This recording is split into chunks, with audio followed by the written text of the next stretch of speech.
This is Professor Michael Chapman. I'm one of the most experienced IVF doctors in Australia. I believe that an important part that I can contribute is to educate patients in relation to fertility, infertility, and all that involves. These series of podcasts help to educate you. I hope they are helpful to you. If you wish to know more, however, I'm more than happy to have you contact me via email, which is profmchapman@gmail.com, or make an appointment to see me on 9138 4222.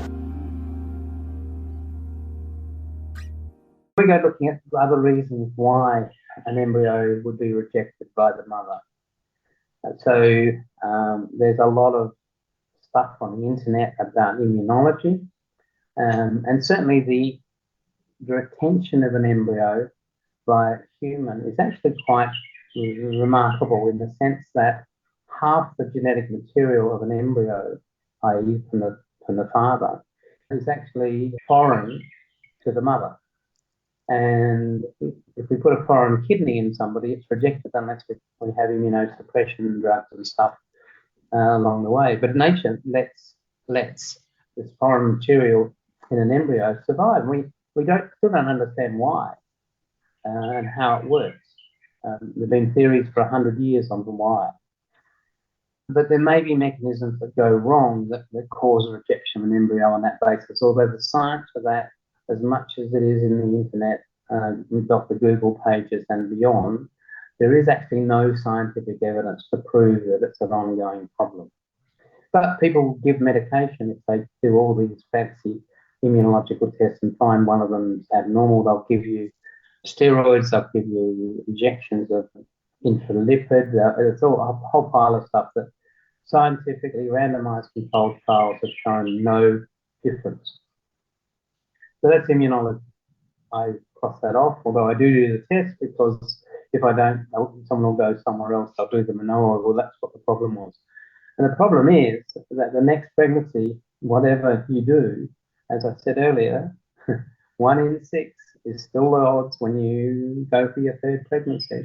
So 85% of the time, whatever you've done, it'll be fine. If you've done something, you'll obviously blame that or give credit to the treatment that you've had. But my advice is don't spend thousands of dollars on these, what I regard as unproven treatments. So then we get on to the uterus itself. Can the uterus itself be somewhere where an embryo doesn't want to be? There's certainly distortions of the uterus, either what you were born with or that you acquire with things like fibroids, where an embryo may land in a place that is not conducive to a pregnancy.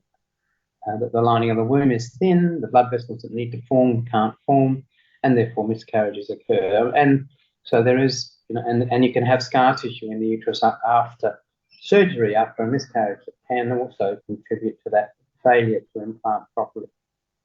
So we go looking for that. We do an ultrasound, a hysteroscopy, or what's called the ultrasound of sonography, sonogram, or a hysterosalpingogram, to look for evidence that the cavity of the uterus is abnormal in shape.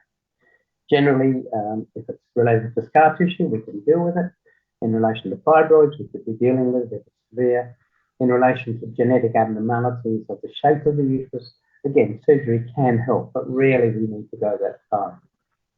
So that's the uterus. Are there any other factors that might contribute to an embryo not sticking? So there is a medical condition called antiphospholipid syndrome, where coagulation, clotting of small blood vessels can occur. And those people who suffer from that have a higher miscarriage rate. So when we investigate you, that's one of the blood tests that we do to look for antiphospholipid syndrome, and that can be treated with blood thinners and sometimes even steroids. And the outcomes are good in that regard. So that's what we go looking for. But all of these things that I've just described really occur in less than 5% of people who've had 2 miscarriages.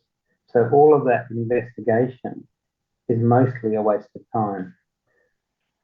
But we do them because people are concerned, and because if they have a further miscarriage, we'll certainly be doing them then, so we might as well do them now, is one approach of doctors. So recurrent miscarriage, the outcomes are still, for 90% of patients, are still that they'll go away with the baby. So don't lose heart, even if you've had 2 miscarriages, don't lose heart. There is one study out of Sweden now, almost 20 years ago, which was the only positive randomized controlled trial that I've seen in terms of what can improve your chances of a pregnancy. And it probably points to the fact that stress does play some degree of part in miscarriage.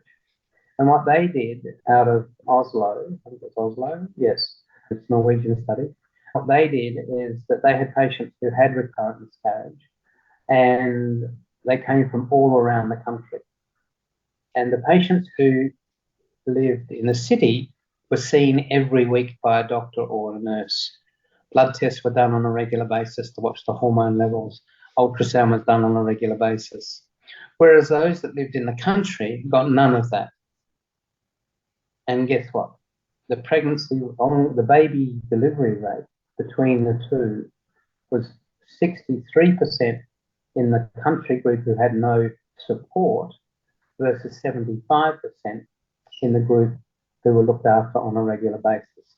So I'm a great believer that tender loving care in early pregnancy is actually worthwhile doing. And so my service, if I have a patient with recurrent miscarriage, as soon as they get pregnant, we do HCG level. 3 days later, we do another, and it should have doubled in that time. And that says we're on our way to a good pregnancy.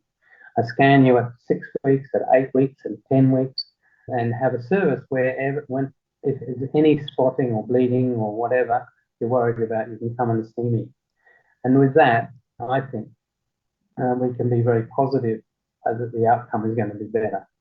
So recurrent miscarriage, it's scary, it's frustrating, emotionally draining, but there is hope.